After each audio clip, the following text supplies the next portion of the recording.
Well, welcome everyone to the second episode of Become a 10. I'm Cinder Mountain Villager. I'm here with Fat Mandate and Yasuke. And today we want to give a shout out to the sweet boy Vorpal Anvil for this question. Question from the audience, or a comment that he made on our last video that we're all real into. And this is the discussion today will be about sleep. So Vorpal Anvil says, I was hoping you could expound more on the importance and timing of sleep. I've been a lifelong night owl, and currently getting up for work at 6 a.m. is nearly impossible.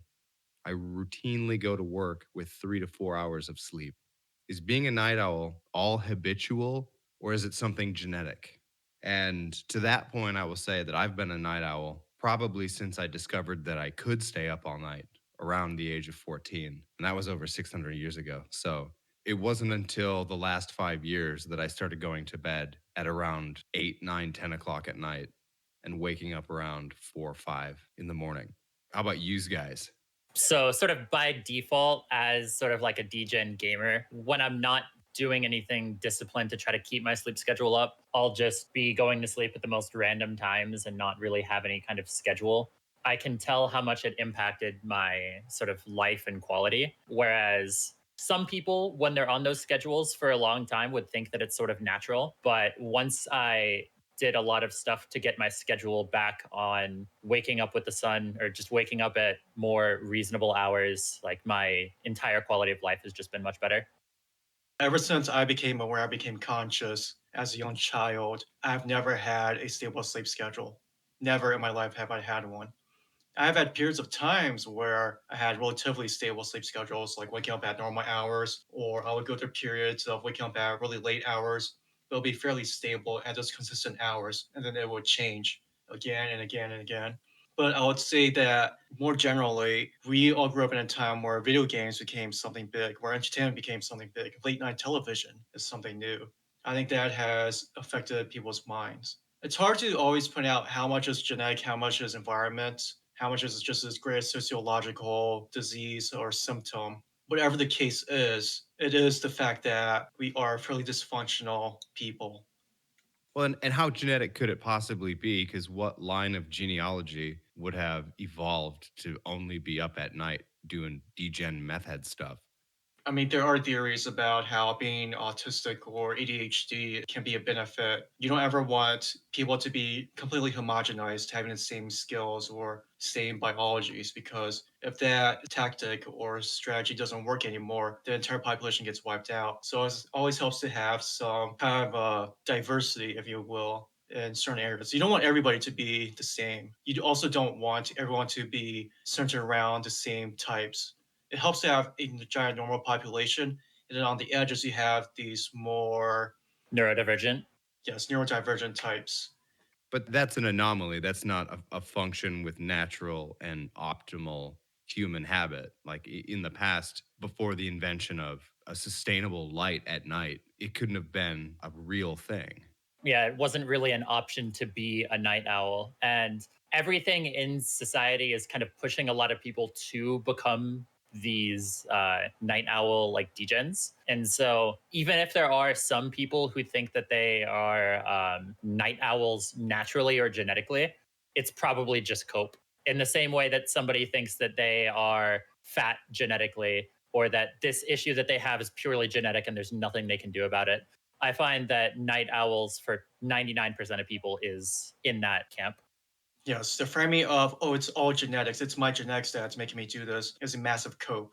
It's like, so what? You have to still exist in the modern world. You have to still fix your problems, or at least try to navigate them as best as possible. And most of the time, it isn't genetics. It's just an excuse to not fix something. It's just a way for you to stop taking personal responsibility for your choices. Because if you say it's genetic, then you are eliminating the ability for you to do anything about something. Well, and I don't want to say that our young prince Vorpal Anvil is coping. I get it. Like, there's so much that can be done at night because it's quiet, it's contained. You're sort of not accountable to anybody. You're sort of the master of your domain at night. It makes sense to me that you would choose to use the night for your own devices. But this, going to his point of like, he's got a 6 a.m. job now and he's routinely going in with 3 to 4 hours of sleep. Like, I don't know how that's possible personally, because I'm on the end spectrum. I'm closer to 9 hours of sleep to get up and feel rested. Yeah, same here. I don't. This isn't a criticism of Vorpal Anvil. This is a wider conversation we're having here about the framing of genetics and these various excuses that people always bring up to not take responsibility. But on the case of Vorpal, even then, it is true that there are greater forces out there. It is true that we didn't create these conditions that we live in. We didn't create this water. We're just swimming in it. We're swimming in the piss water. We don't have any other choice. But that doesn't excuse us from not taking responsibility, from not fixing things. We can't just keep pushing things off to the next generation. We can't be boomers because we're better than them. And I wouldn't even say that Vorpal is necessarily blaming it on genetics. Like, he's just saying that he is a lifelong night owl, and that he's grown up in a place where we've had 24/7 access to bright blue light screens for the entire night. So this is just something that a lot of people can sort of be raised in and sort of just be sort of damaged by the modern living.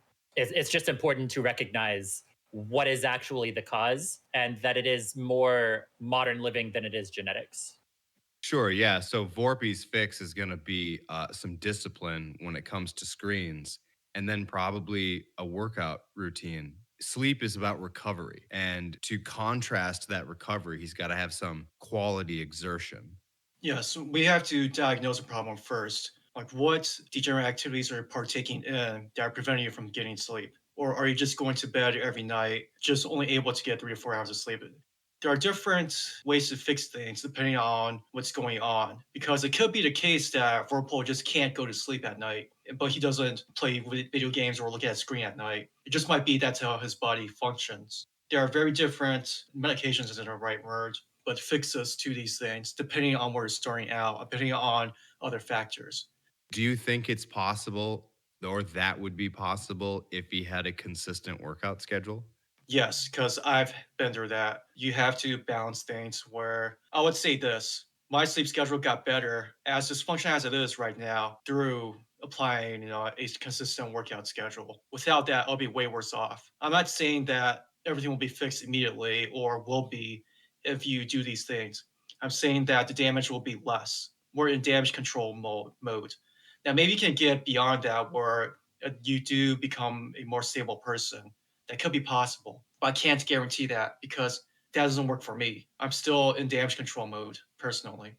There's many things that I've done to the point to where I can, at this point, with all of the fixes that I've made to my own sleeping patterns, I couldn't damage my schedule if I tried. There's been a couple times where, because of social things, I usually go to sleep at around 8 to 9 p.m. And sometimes there might be times where I'm staying up until midnight or 1 a.m. But I still wake up at the same time that I do, just naturally. And I don't feel particularly more tired if that's a one off occasion. So having like one night where you have bad sleep doesn't necessarily rebound into infinite nights of having bad sleep. The kind of fixes that we'll go over later will make it much easier to have a consistent sleep schedule that your body just gives to you naturally and you don't need to force.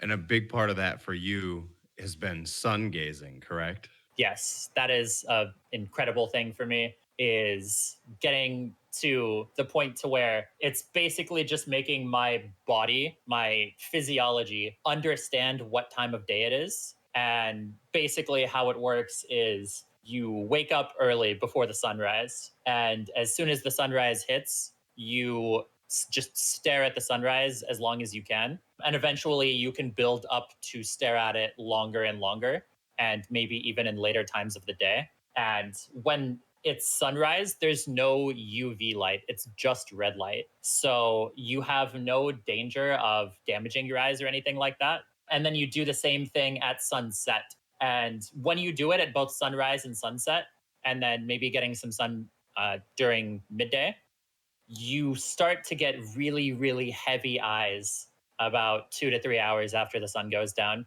it becomes really hard to stay up just because that sun exposure allows you to produce so much more like melatonin just naturally. And that's just something that humans have always been exposed to is sunlight. So it makes sense that exposing yourself and your eyes to sunlight will help you sleep.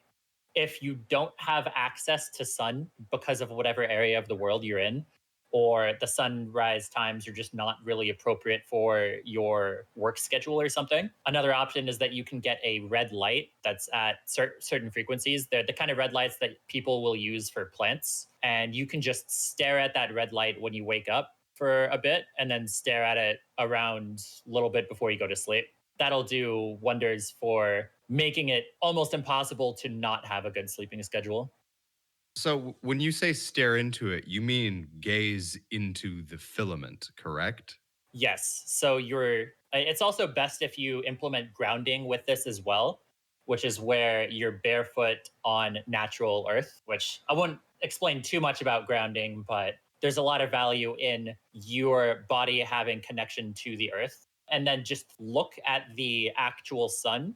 Just think about it sort of the sun rays coming into you, sort of becoming a part of you and recharging you. Just think about that and think about seeing the sun as a circle, because at first when you see the sun it's just going to be a bunch of mindless rays and you won't be able to discern the sun from the rays, but once your eyes adjust you can see the full circle.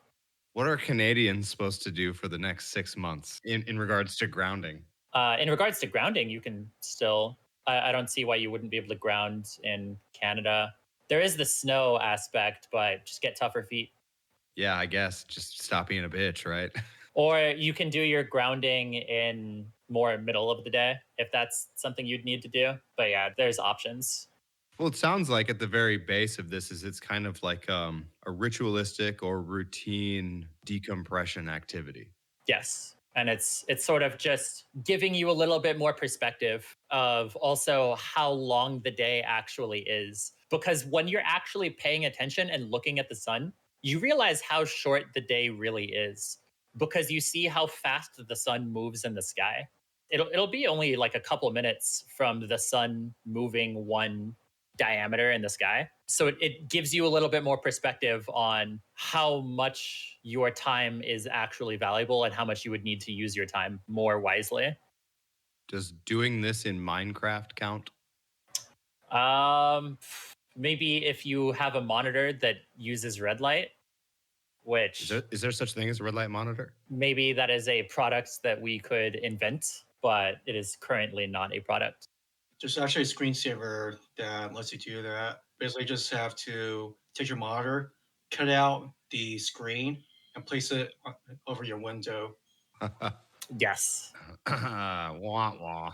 But yeah, so one thing you can do is with regards to like screen time, just making it easier is using things like f.lux, which is basically a little program that you can have that changes the lighting of your monitor gradually over the course of the day so that during the day you can have a brighter monitor, but as it gets closer and closer to sundown the monitor gets darker to appropriately match the sort of time of day so that your screens aren't destroying your sleep schedule too much.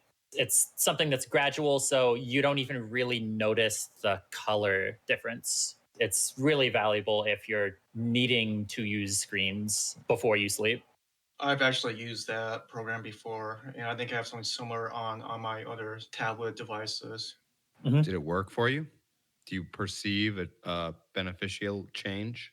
Band-aids don't cure cancer, I'm afraid. Yes, this is true. It is just a band-aid. And it is still just important to have the majority of light that you have being natural light. Like something that I said in last episode is that I have a giant window that's right behind my computer area. So the entire time of the day, I'm having just nothing but natural light coming in. And then I can also, my brain understands throughout the entire day what time of day it is. Yeah, we need to examine at what level of how fucked upness you're at. It's like that meme where it's like, let me supersize everything but get a Diet Coke. Okay, that's better than not getting Diet Coke, right? I mean, just get water. You have to focus on what's mainly causing the problem. Well, and a lot of people like Vorpal Anvil, he's getting up for work at 6 a.m. So he's waking up and then immediately going to his job. And something I started doing with my schedule is I would get up like 6 hours before I had to go to work and do all my, screen time or writing or creative time, play around time. And then I would go to work. Then it was really easy to just start decompressing. Maybe you do a little chores, you enjoy an episode of Star Trek, whatever you need to do at the end of the day to decompress. And then getting to bed became so much easier because I did everything I wanted to do during the day. That is a really good point. Is you shouldn't need to have some kind of alarm to get ready for work. You're getting stressed from your alarm, and then you're getting stressed from immediately having to go into work, which is just not going to be healthy for you. Even if you're not waking up 6 hours before, you should be waking up early enough before work to where you can get something meaningful done during the day that is both enjoyable and productive. You don't want to feel rushed to get to a place you don't want to be. You're starting off the day with poison mentally in that regard. And that, for me, when I was doing that, that would contribute to my descent into degen methhead hours to do all the stuff I wanted to do. And then it's all screens for like 6 to 8 to 10, whatever hours at a time. Yes. Which goes into rituals.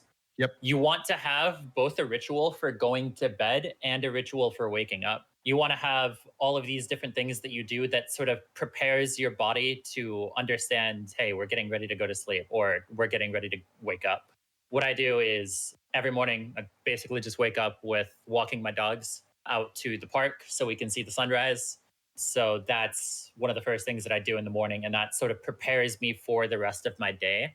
It's really important to not have checking your phone or checking your computer be something that is part of your ritual. You're already going to be doing that stuff at some other point in the day. It doesn't need to be what you start your day out with, because how you start your day affects how the rest of your day is going to go. The first 15 minutes determines the next 16 hours. I would say that I've had variable success with that type of strategy. What's important is that the more centered you are, the more stable you are, the easier it is to recover from any deviations from that. If you're not even centered, what are you recovering to? What's your baseline? So at that point, you're just always in a constant cycle of degeneracy. I mean, it's hard to answer Vorpal's question and his concerns without knowing more specifics. At best, we can give generalities. Yeah, and your questions would be to Vorpal or anyone sort of with that situation. What activities are you partaking in that prevent you from going to sleep? Do you exercise? How is your diet? What does it consist of? How much stress do you have? And do you take naps? Like the best case would be we see an actual day of Vorpal living, because even if he answers these questions, there might be other causes that are making him deviate from what is normal. Yeah, and I just want to make it clear that we're not trying to solve Vorpal Anvil's problem with this, but he did ask a question that I thought was interesting that could lead us to topics of discussion. There's this one concept that I've been talking about recently, about a greater concept that we can apply to a single day. Is modern civilization says that the number one metric of health in a society is lifespan. And that's the only thing that really matters. And that nothing else in terms of quality of life is as good of a metric as lifespan. And the reason for that is that people don't live any lives worth living. So they think if they live another 60 years, then they'll get some kind of meaning out of their lives. To apply this to sleep and a day, it's a lot easier to go to sleep when you've done a bunch of meaningful, productive things during the day, because you don't feel that urge to stay up and that you're missing something. Going to sleep is a lot easier because then you also feel like there's a need and a desire to do so. Of like when you're working out, it's easier to go to sleep because not only does the working out make you more tired, but you want to get the more sleep so that your gains don't go to waste. That's a big mistake people make, is where they'll work really hard in the gym, then they fail in the diet and sleep aspect. It's like, oh, I'm working so hard, but I'm not making any gains. Why is that? I keep getting injured. Why is that? It's because you're not building, you're not recovering. You're always in a catabolic state. You're just draining yourself at the end of the day. Yes, I've seen many injuries in the gym just from people not getting sleep or not getting the diet in check. That's your triad. The triad you guys would consider is sleep, diet, and exercise. Yes. For physical fitness, yes. I actually posted something that goes more general than that, that can be applied to anything, even for something like learning skills, any aspect. It's ultimately you have a stressor and then you have a recovery period, and through that, you make progress. Yes, and that's something that you can really just apply to anything. Other habits, aside from outside of your sleep, we can also go inside of your sleep and what you're doing to improve your sleeping environment. Because your sleeping environment is really important to your actual quality of life. If you have some light coming through the blinds, you have some light up keyboards and mouse that are giving a little bit of a glow to your room, you have all of these little artificial lights and sounds coming in. These are going to destroy your sleep. So, one thing is getting your room as black and as quiet as possible is a very, very important thing. One thing that I do to get rid of the sound aspect is white noise from a fan. Really, really valuable to any kind of random sound that might have come through, just gets drowned out by that. And for the light aspect, aside from changing all of the lights in your room, there's also getting a sleep mask. So, one of those masks that you can put over your eyes puts you in complete darkness for the entire day and it makes it just so much easier to go to sleep. I use a white noise machine and a sleeping mask and very soft earplugs, and it is fantastic. I started doing it last year. I've never slept so soundly when I do sleep correctly. Yes. There's another thing is temperature. If you are way too hot during sleep, it's going to be incredibly difficult. It might be a little bit more expensive, but just crank out that AC. Make your room as cold as possible and then use blankets to sort of match that. Exercising is really good to regulate body temperature. Just make sure that your sort of head is cool. There are different kind of little tools that can be used. Like my brother has this machine that water cools his bed. Like there are little wires of cooled water that go under his bed sheets that makes it a really nice cool like 60 degrees. It's just wonderful sleeping on that. Crazy. I will say that sleeping in a cold room with warm blankets is preferable to sleeping in a hot room with one like hot weather blanket. Sleeping in hot weather is terrible. It's so bad. Like the worst sleeps I've ever had are just the ones where I just wake up just drenched in sweat. It's so bad for your quality of life. I mean, there's a reason why cryogenic sleep is with cold temperatures and not with heat. Yes, exactly. Exactly. Yeah, he's certainly got to get to a place where he's getting at least 6.5 hours of sleep a night. I know the body and the mind go through like 90 minute intervals in their sleep process. So like the sleep process changes every 90 minutes. So I think 6.5 hours is the base that you can go through. Find out how much sleep you need optimally, and then try your best to reach that while keeping in mind of the intervals that your sleep cycle goes through. And then understand, Vorpal, that when you start working out, your sleep goals might have to be changed. And that's just something that you'll understand naturally from your body. That's also the thing of it's really important not to wake up with alarms and to just prepare and plan your sleep to wake up naturally. Because if you have to wake up through alarms, that means you're not getting enough sleep because you're having to be forced to wake up by this sort of artificial random device. And then you're waking up stressed, you're waking up with low sleep, and then you also don't even know, you don't even have any knowledge of how much sleep you actually need because you might be the kind of person who needs 9 hours of sleep and you've been setting the alarm to get 7 hours of sleep and then you're just going to be chronically sleep deprived. If you don't even know what being well rested is like, then you'll have no way to understand that you're not getting enough sleep.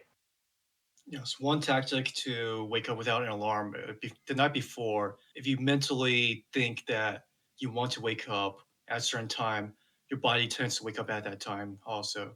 I don't know how it works, it just does. Doesn't work all the time, but there's an effect when you mentally have that in your mind. Somehow it just works. I can vouch for this, and I've seen it happen with many people. It's It's just something to where at times where I have set alarms in the past, I very often woke up like 20 minutes before the alarm actually popped off.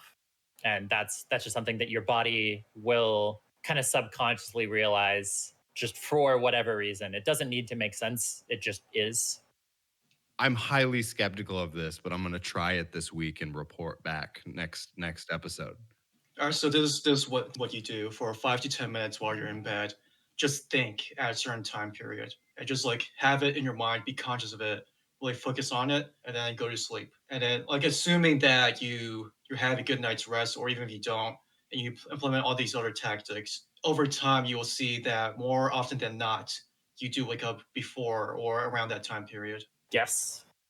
All right, to go back on to the methods and types on sleep. On the point of exercise, avoid intensive exercise before bedtime. I've been through periods of times in university where I would have a judo sessions around 9 to 11 p.m. and then I would have to go to sleep around 12, which ends up being like 2 a.m. and I'll have class at 9 a.m. the next day. And then I'll have judo practice after class in the afternoon. Oh, that's just doom, dude.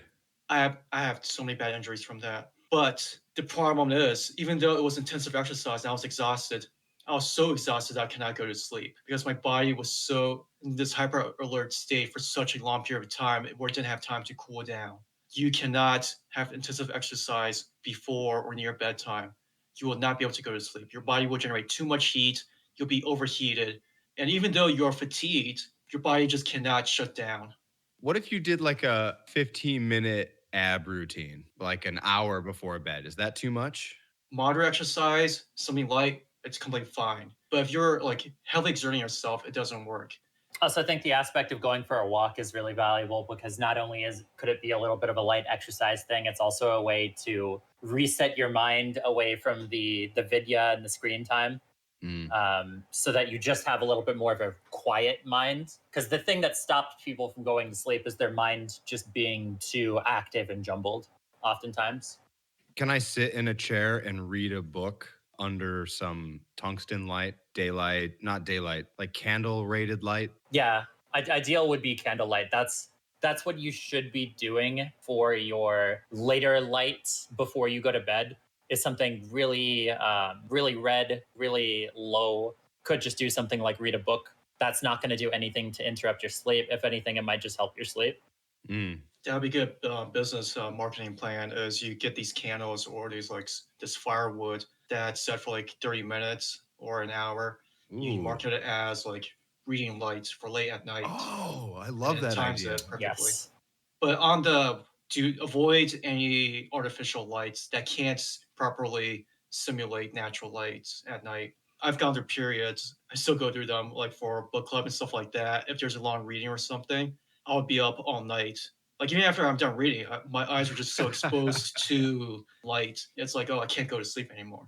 But on the walking point, it's also meditative and it's good for digestion, especially after a meal. So I can highly recommend late night walking. This is assuming you're in a fairly safe neighborhood. Like you can't be doing this out in the gridlock. If you're in a safe neighborhood, you can walk late at night. Yeah. It's very good for you.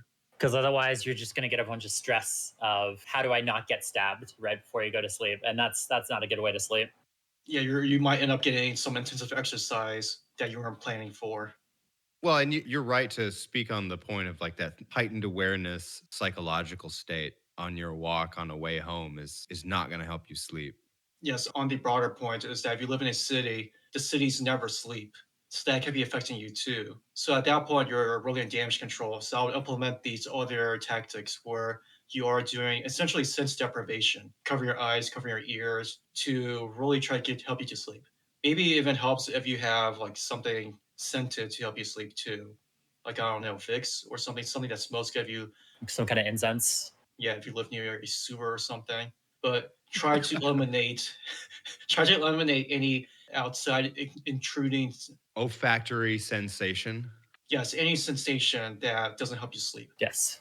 Now it might help that some things just help you sleep, like the rain or hearing firewood crackling, something like that. but I would avoid those things, especially if it's artificial, because like some people try music or have earbuds in their ears. I find that it produces other problems. Like you can wake up with like jaw pain or with some inner ear disease, something like that. Oh yeah, I can attest to falling asleep a couple times with the AirPods in, the Apple AirPods, and waking up all day to like an earache that made me feel like I was 6. Like those bad earaches that you used to get when you were a kid, all day. I've been suffering. I've suffered through that recently too, as an attempt to try to keep noises out. You have to do the best you can given what you have. Yeah, you got to get really soft earplugs. You can get them at the hardware store. Make sure they're soft enough because there are some tough ones out there that'll stretch you out. And then with that concept of the cities never sleep, the internet doesn't sleep either. There's always something going on. There's always something that you could be doing. And it feels like it's daytime for other people because it is daytime for other people because of time zones. Just kind of at a certain point, just de internet and accept that there's a time to go to sleep and that you're not going to miss anything. If you are using screens, try to make that screen time be for things that aren't explicitly connected to the internet. Like, say, if you're doing some kind of writing or something or some kind of project, you're not browsing the internet or listening to a podcast right before you go to sleep. And that doesn't mean you downloaded porn or this great video game or stuff like that. It means less degenerate stuff that's easy to handle. Also, on the point of never sleeping, Windows 10 never sleeps. It wakes you up in the middle of the night to update shit. Annoying as fuck. Yes. Yeah, turn your computer off at night. Even then, still turns on, but computer fan at night in your room, not good. On the point of the room, also, if you can't insulate the outside world just because you can't really control it as much, insulate your room itself. Try to soundproof it as best as you can. This is going to be a difficult transition for a lot of people because you're talking about approaching sleep from a different paradigm. It's more than just necessary now or a necessary evil. It's like you're starting to cater your waking hours to the preparation for sleep. It's really just about, are you a serious person or not? And the question is, how seriously are you taking your sleep? I thought serious people don't care about sleep. Like when you're on that grind set, dude, that grind set mindset, you'll sleep when you're dead, right? Yeah. That's just one of the most toxic mindsets that I've ever seen, that people will watch somebody like Dwayne the Rock Johnson, who says that he sleeps 4 hours a night and is incredibly jacked and does all of this stuff. And maybe that's true, but he has access to supplements that you do not have. So when Donald Trump, who also says that, he says, I only sleep 4 hours a night. What you're saying is there is a team of chemical specialists pumping him full of shit that makes that possible. It's one of two cases, most likely. One, it's that it's BS. They're trying to get, it's a marketing play, right? It's like, how do I throw off my opponents? Well, I do 10,000 push ups a day. That's what you gotta do. And it breaks your opponent's bodies when they try that. So they're lying to you. Or it's true, but look at Donald Trump's body. He was eating fast food all the time. And if you're at that level, you can't sleep because of the nature of the job. And you have a special team of specialists behind you making all these concoctions for you to turn you into this necromancer with all their alchemical potions. I mean, look at Joseph Brandon, the most wakeful president we've ever had. Yes, and that's his state, even with all of the alchemical potions put into him. Yes, if you stay awake for too long, you will have a wake sooner or later with all of your friends watching your body. Yeah. There is no way to cheat sleep. This is the one thing that you cannot do. Eventually, if you cheat, it will catch up to you. Yes, think of it like there's two bars you have. There's one bar that's your daily sleep bar. Your wakefulness changes throughout the day. It goes lower towards the end when you have energy. And then there's another bar behind that. That's your total sleep bar. There's a sleep debt that you pay that will come to bite you. You will have to pay it. You can't escape it. On that note, you have to reduce stress. And that's something that I've been dealing with recently of just having so much to do, having this running to-do list in my mind. There's a couple columns in it even, so I'll forget some stuff and then I'll remember like, oh, I got to do that. I can almost feel the chemical rush from my brain, putting stress hormones into my bloodstream. Like when I suddenly remember, oh, I haven't done that yet. I need to get on that. Oh, I need to export this file. Oh, I need to do this or that. It has been messing with my sleep lately. So, to your point, there's also a management of stressors that need to take place, which is also approaching it from a different paradigm. Because how do I even begin to take my own thoughts captive, as it were, to prevent those stress chemicals? I'm sorry, that's convoluted, but I'm working through it. What I found that helps is to have certain periods of time where I'm focused on a particular thing. So I would make time blocks where I only focus on creative aspects. It's like, okay, for this period of time, I can just let my mind think about creative works, right? So I have this time period where I can write things down instead of intruding me throughout other time periods. It's sort of like you have this itch in you where you have to tackle these certain things throughout the day. If you don't tackle it, it'll just come and appear inside your mind if you don't take care of it. It's like you have certain needs that you need to tackle. And I think that can help where it's like your mind knows like, okay, I've done all these different things at that time period, so I can forget about it for the next day because I've already done it. I don't need to scratch that itch anymore. You also have to wonder on other things. What stresses are you experiencing? And this can mean anything: physical, mental, emotional. Even working out, you're introducing a stress to the body. It taxes something, but you need to give enough time to recover from it. So you need to give adequate time to recovery itself, or else you're just handling too much. The burden is too much for you. Now, over time, you can have certain time periods where you are working up to a high stress time period, but you need to decompress after a couple of weeks. You need to have that time block of certain time period, at least a couple of weeks to really let go, to really de-stress. A maintenance period compared to a more high stress period where you're purposefully on that grind. Whenever you try to take something on, you might have to sort of pull back on other things because it's just too much for you. So it's a level of priorities, right? If you're focusing on all of these other things that aren't sleep, then you clearly don't care about sleep. So then you need to reorient your priorities to make sleep be the most important thing because you can't do anything else without sleep. If you don't get your proper recovery, then you're going to be less present for everything that you do in your life. Your entire quality of work for the entire day is out the window if you don't get proper sleep. With managing stress, there's this concept when you're in a relationship or you have your wife and stuff. Don't ever go to bed angry with your wife. Try to figure out and solve the argument before you go to sleep because ruminating on that for the entire night is not going to be good for your relationship or either one of you as individuals. Yes, that's an emotional debuff. It's like playing a video game where you have this spell casted on you, have this curse casted upon you. It doesn't go away. It does damage over time. So of course it's going to affect you the next day. You aren't in a recovery period. You need to get proper recovery, and that might mean lessening the burden on yourself of other things. Getting stressed out about something is a choice. That is a conscious choice that you make about whether or not this is something that you're going to let stress you out. There's this meme that I posted in the chat. Have problem, quote unquote, don't care, have no problem. Life is literally just so easy. About a month or two ago, my car got stolen and I just didn't have a car. And it's kind of a bummer. It was a nice car, but there's nothing I can do about it at that point. So there's no reason for me to stress about it. So I'm not going to let this decision that is out of my hands affect my life. You have to let yourself be okay with not being stressed, if that makes sense, right? You have to be okay with not being burdened. You have to let yourself be sort of loose on this thing. You can't always be like, oh, I need to get this and that done. I've actually talked to you about this where I do that to myself. And when we're in that mindset, you can never get enough recovery. You can never be fully recovered where you can actually handle those things. In the long term, that means you can't properly tackle these different tasks. You can't be as productive as you could be. Even in sports, athletes they work up to a peak and then they go into a period where they kind of recover because you can't always be at your peak. You can be, but it comes at a cost, a heavy cost. You're going to burn out really quickly.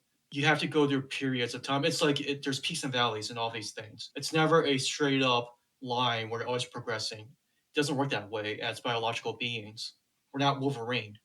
I mean, it's got to take some time to get to the place mentally, some sort of mental discipline to not care when your car gets stolen, or to be able to decide that you're not going to care about your car getting stolen. Like a way to deflect that stress is not a natural ability within someone's mind. It has to be cultivated, correct?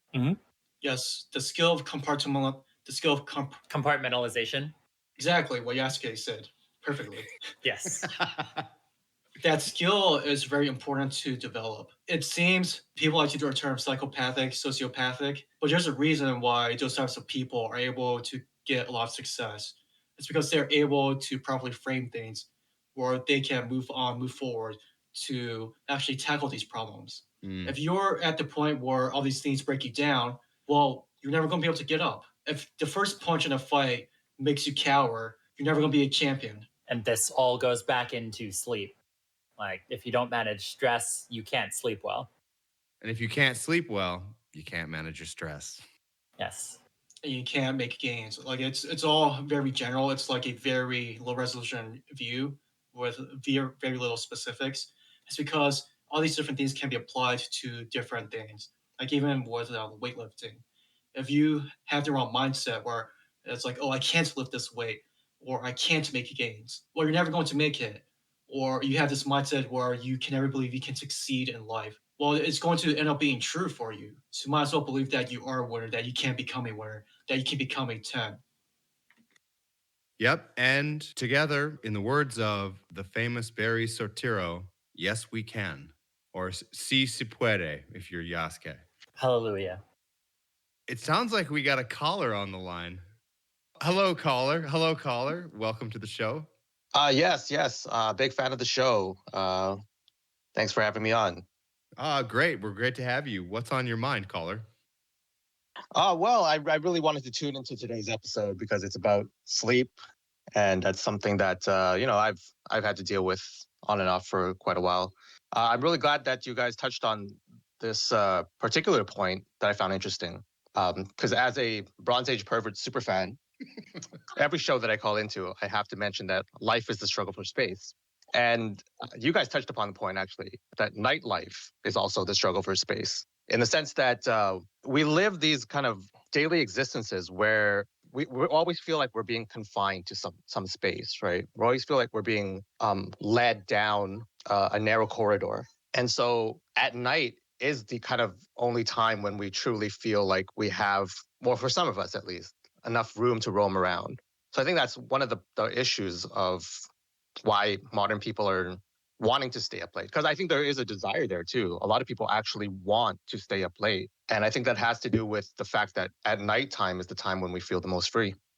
Yes, it's the time when people can feel they can be themselves. They can throw off these masks and stop playing these characters that they have to play in society or are called upon to play as. And that would also lend itself to why so much or so many of us get all our creative work done is because we feel unburdened, and that freedom translates into creation. You can create in this endless space. The best solution is to live as authentically as you can in your community. But unfortunately, for most people, that's not realistic. And that's a great conversation. I think for our movement that we're trying to tackle too, but it begins with us. We have to start from here. I feel like the best way to sort of be as a solution for this is to have the exact same thing of having owned space in time where nobody else is up. And instead of doing that at night, shift it to the morning. Wake up at like 4 a.m., 5 a.m., like wake up before the world does. And then that can be your sort of free space. And then you're also more mentally alert. You're in a space where creativity can become much more easy. Yep, I did that and it changed my life. Yes, I would say that I've gone through both periods of time where I'll run at night, like at 2, 3 a.m., 4 a.m., versus waking up at like 5 a.m., 6 a.m. to run. And the difference is massive. At night, in those peak degen method hours, it feels like I'm a criminal, I'm a heathen. But in the mornings, I feel like a king. That's awesome. It's kind of funny because at night I'll be jogging and some guy would park the car on the street and I'll be jogging silently behind them. They would freak out Yeah, no shit. Who would be up at night at this time? Running. I feel like there's some kind of just special energy about the mornings. Like whenever I go for a walk, everybody is just happier. Everybody says good morning to each other. Everybody like strikes conversation. Whereas if you do the same thing in the afternoon, it's just not the same sort of vibes at all. I feel like there's just something special about those morning hours that taking that sort of magical time and doing something with it will be the best that you can do. And to that point, what kind of people are up late at night versus what kind of people are up early in the morning? It's kind of pretty clear. It's like two completely different types of people. Yes. I was just going to say that, like, when you wake up late in the morning or in the afternoon, you feel way different. You feel ashamed of yourself. You feel like the day is already gone by. If you wake up like past noon or at noon, it feels like what is there to do? Whereas if you wake up really early in the morning, from everything I've seen, you just feel like you just want to do more. Well, I get a ton more done, so whether I want to or not, it's happening. I don't know about physiological aspect. It's like it's called morning wood, not afternoon hard on or whatever. And that's the secret fourth pillar of health is sexual health. That if you don't have good sexual health, then you're just clearly unhealthy. If you don't have a boner every time you wake up, there's something wrong. I'm just trying to figure out how I can work in a furiously masturbating joke. I think the opportunity is passed. Oh, we'll cut Yes. that. Okay. No, Yeah. keep it in. When you wake up with your sword erect, you do not need to furiously masturbate because you have already had sex with the morning. Yes. Okay, I mean, on that Well, note, that sounds like a great thing. But go ahead, Jeff. speaking of having sex with the morning, I wonder for people who have trouble sleeping, what kind of sun exposure they're getting in their sleep in their room. Because for me, Yasuke mentioned this earlier too, is that he wakes up every day at the same hour, and so do I. And it's because I can't sleep when the sun is just like blasting in my face, right? I have a pretty bright room, so it kind of goes. So I know exactly what time it is whenever I'm awake in my room. So I think I don't know if do you guys sleep in really dark rooms or you guys can just sleep through the sun? I am so dysfunctional where I've done both, where sometimes I need the sun to be there for me to fall asleep. Oh, That is wild. Yeah, or other times where the sun keeps me up, depending on what phase I'm in. But yes, generally speaking, we're all basically mini versions of Superman. The sun powers you up. You need the sun. and also I had this thought about reverse psychology as well, because something that I've experienced a lot is that whenever I try to stay awake is when I fall asleep. So things that really help me sleep are like audiobooks and live streams. There's plenty of live streams, in our sphere of the internet.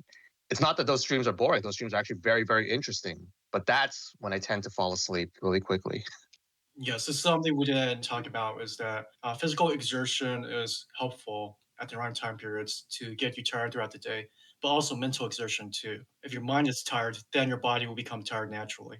Yeah, and also to that is that when you do all of these super productive things that just tire yourself out, you don't want to do the chippies and the masturbation of any kind of sort, intellectual or literal. I love all three of those things, and it's because I've not been sleeping. I will say that the times I've had the best sleep, I've been the most exhausted was working a physical job. But it was also the time periods where I had really bad sleep too, so I would be tired throughout the day anyways. Oh, and I worked landscaping. That was some of the best sleep I ever got in my life. Oh, this is something we didn't touch about is that you need to make sure you're breathing properly for sleep. Because if you're not breathing properly at night, then you're just not recovering properly. So you need to get that fixed if you can as fast as possible. Yes, that was a really important thing to mention. Glad that we brought it up is mouth taping. Proper tongue posture when you're sleeping and proper breathing through your nose is really, really important. And it'll also set you up to have proper breathing for the rest of the entire day. What you should do is take a piece of tape and literally just tape your mouth, and it'll make you naturally breathe through your nose. And that just gets you more high quality oxygen into your brain and gives you higher quality recovery, and also just makes the rest of the day just be so much easier. Or you can tape your significant other's mouth if they, If Yeah. that's what you're into, back to the sexual health thing. But why am I not surprised that you'd bring something up like that, Yasuke? Yes. 'Cause I mean, it's so bizarre. There's a sense to it. It makes sense. But in your world, you're going to bed with a taped mouth, earplugs, and a sleep mask. I don't do the earplugs, but yeah, Okay, close okay. enough. But yeah, it's a big reason why people snore is because they mouth breathe. don't be a mouth breather. You need your nostrils, your nose hairs to filter out the toxins and pollutants in the air. And also, breathing exercises help. Whatever you need to do, just do it so that you can breathe better. Like, even if you get good sleep, but you suck at breathing during the day, you're just not getting as much energy as you can be because your blood cells, they need the air to revitalize them. But if you're only getting half the amount of air that you can be getting, you're just hampering yourself anyways. So no wonder you're tired. This is where exercise helps and helping to alleviate that. If you have lower body weight, it puts your body on with makes your body less burdened. Even if you're very muscular, that comes at a cost because you just can't fuel your body as well through diet or in this case the air because your muscles they require oxygen too. If you're too muscled, this isn't it's something that most people should be worried about. This is if you're on a heavy concoction of chemicals. If you have too much muscle, this can hurt you too. But in generally speaking, you should lower your body weight unless you for some specific reason that it helps you to have a high body weight, like for some sport or if you're a champion at something. Unless you're in those specific cases, you have a specific goal like that. Lower your body weight if you are overweight. Do you guys think that what you eat during the day also affects your ability to sleep? Absolutely. Yes. Anecdotally, I've been engaging in some orthobro fasting lately, Wednesdays and Fridays. And I find that maybe fasting for a very long time is very difficult, but occasionally having that one day of detox kind of just makes your body feel entirely different. I feel a lot lighter that day. And like that effect lasts a couple of days, actually. Yeah, because when you're digesting, when you're consuming something, your body's still working where it's breaking down stuff. So even Uh, then, it gives you your body time to just relax. Like you can develop food allergies if you consume the same types of foods for a long period of time. So that might be something to look at are food allergies, and even what you eat throughout the day. Like if you eat spicy stuff, it's going to affect your breathing and all that different things. So it does have an effect. And also, I find depending on what kind of carbs you eat, depending on the timing of the carbs, it can make you very tired or very sleepy. But after that, you can have a lot of energy, like in the gym. But you need to be aware of these other things too. You need to experiment to see what works for you. yeah. And there's all these different factors that play at the same time. Where and if you do something like fasting, if your just body rests and you start re-implementing certain foods, it's like okay, I got rid of all my food, but then I eat this thing or these couple things for this time period. What's the effect? Oh, I'm okay now, and I introduce something else. It's like, oh, okay, that specific food doesn't work well for my body, so I need to reconsider that. That's another aspect you need to that can help with sleep too. It's health more generally, but that does affect sleep too. You cannot separate these things. How would you describe your sleep on those days that you've been fasting? Like sleeping like a baby, pretty much, until the baby wakes me. But yeah. But you know what? The thing is, what I feel is like I feel a lot lighter that day. On most other days, I actually don't even feel like exercising. But on the day where I'm eating no meat, no dairy, that's actually the day where I feel like exercising. I think your body just naturally like just imagine in prehistoric times, if you don't have any food in your stomach, you're going to be in a hyper more aware state. It's Yeah. like, oh, I need to get food in my body. So you're in that mindset biophysically, whatever the word is. And also another problem that I've been having is body heat. Basically, I'm a very hot sleeper. Last night I actually slept really cool because it was a fasting day again. So this has been so far a pretty good experience for me. I would say the point there is that it's your diet that's affecting you most. Yeah. Because I find that when I'm in a caloric, do you even know the word right now? Deficit? Yes, you can tell I haven't been getting good sleep. I'm just so too many holes in my head right now. Don't let it get you down. You're gonna make it, bro. Yes, all the holes in my brain lets more air into it, right? Right. But when I'm in caloric deficit, my body is cooler. But if I'm in caloric surplus, and depending on the foods I eat, I can very easily overheat. Like if I have hot pot that night or that Oh yeah. day, oh man. If I go to the buffet, when I used to go to the buffet, I really heavily loaded my body. I am going to be burning. I am the sun. You guys loading up on those clams, aren't you? I don't like the clams are okay, but if it's on a female body, a different story. Easy, Tiger. This is a general piece of advice that you'll typically see is like don't eat like 2 hours before you go to sleep because it kind of puts your body in sort of like digestion and that your body is sort of thinking that it's awake and it like resets your circadian rhythm and all of this stuff. I do find that it's also relative to the types of food that you have. Like there isn't the same detriments to sleep when it's just something that's just like pure meat having been gotten before sleep. But if it's some kind of like heavy meal of just everything, carbs, fats, proteins, like it's going to affect your sleep very negatively. A lot of people who do intermittent fasting like to have their meals at the end of the day. I'm actually leaning a lot more recently towards if you do want to intermittent fast, have your large meal at the beginning of the day. There's a lot to say that that would be good, but especially for sleep, because then you're not in the process of digesting and recovering at the same time. Yeah, that's really interesting because yeah, I eat dinner pretty late, and then I would be a very hot sleeper for the first half of the night. I would wake up at around 3 or 4 because of overheating, but then from 4 till 9, I actually sleep really cool. So maybe that's because of the food thing. Yeah, it can also be a combination of foods. Like one food might not affect you, but when combined with another, Yeah. then it makes something work. Like with all these things, all these tactics, intermittent fasting in the morning or late at night, carb cycling, all this stuff, everything works for a period of time. You might have to change it up because it's your body just adapts to it. So you need to maybe change something to get the same result, same effect. Like this isn't an exact science here. You have to play it by ear. You have to be on the ground doing it. Just be aware that nothing works forever and that some things just don't work for you. You have to experiment. At the end of the day, you need to experiment with your body.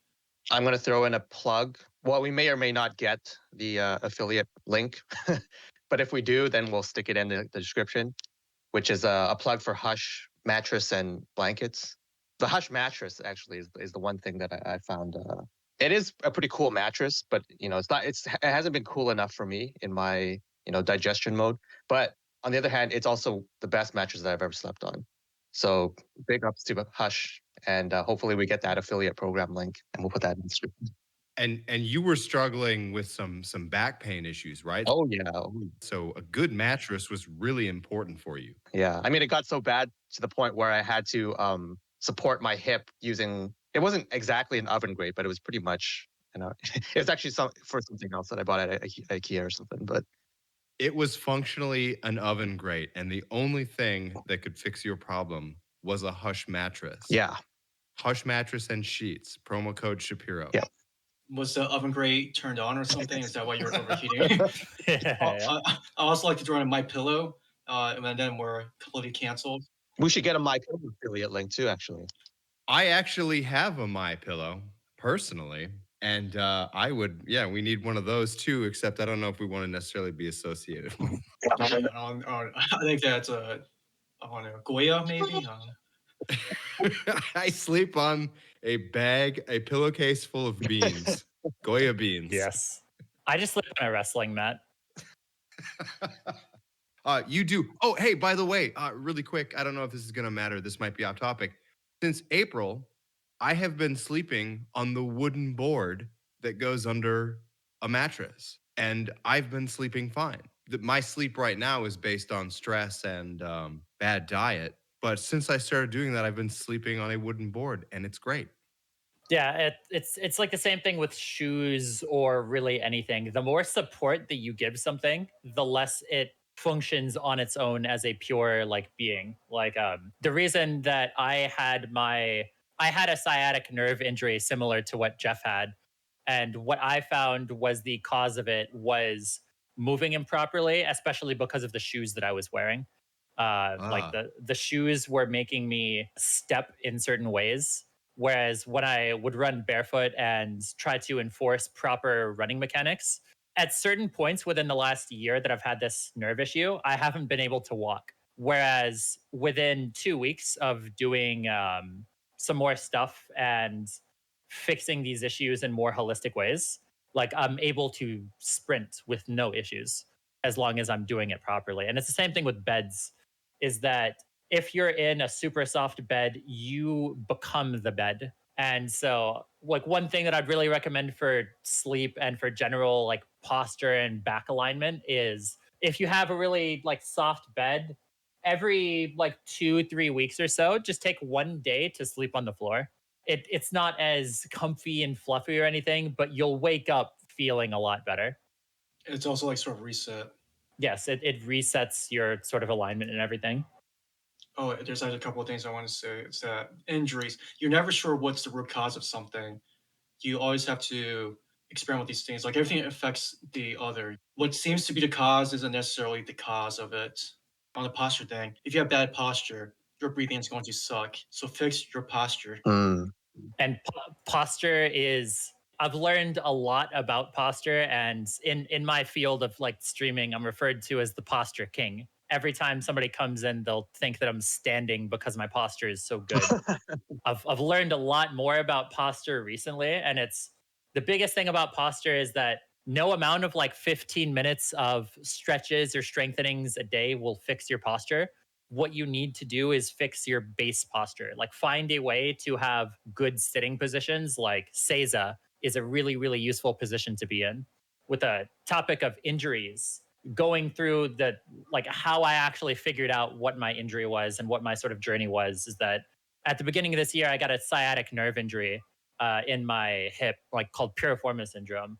And everything that I saw and everything that I would hear from like physical therapists boiled down to stretch or strengthen this or that muscle. And none of that did anything but cause more harm. And then I got this consultation from some random like right wing health Twitter chick. And within 2 weeks, all of my like I don't have any nerve pain at all when running or any of that stuff anymore. What it fundamentally came down to is looking at the body as a holistic machine and figuring out what was wrong with my mechanics that was actually causing my injury. Because even though the issue was isolated to a nerve in my hip, it was my feet and my knees that were causing the actual issue. And it had nothing to do with any kind of random muscle in the hip. Yeah, so I've had very similar injuries to what Jeff and Yasuke had, but mine was caused by like an actual traumatic experience just from getting thrown in judo. But what exacerbated that was squatting and deadlifting, and specifically conventional and a low bar. So what I found, what took years for me to figure out, was that those specific exercises exacerbated that injury and prevented it from ever healing properly. And how I sit in my chair, how I sleep at night, while like whether lying in certain ways also affected it. So even though you can be doing all these things properly, but there's this one thing that you believe is fixing it, is actually causing more harm to yourself or preventing you from recovering.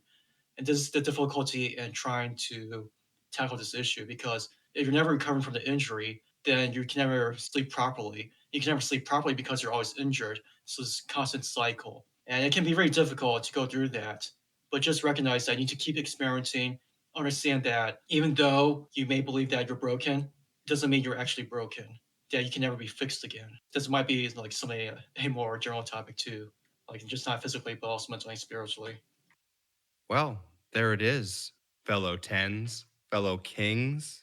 Tune in next week where we're going to talk about posture for an hour and a half, because I'm actually really interested in how one even begins to correct their posture.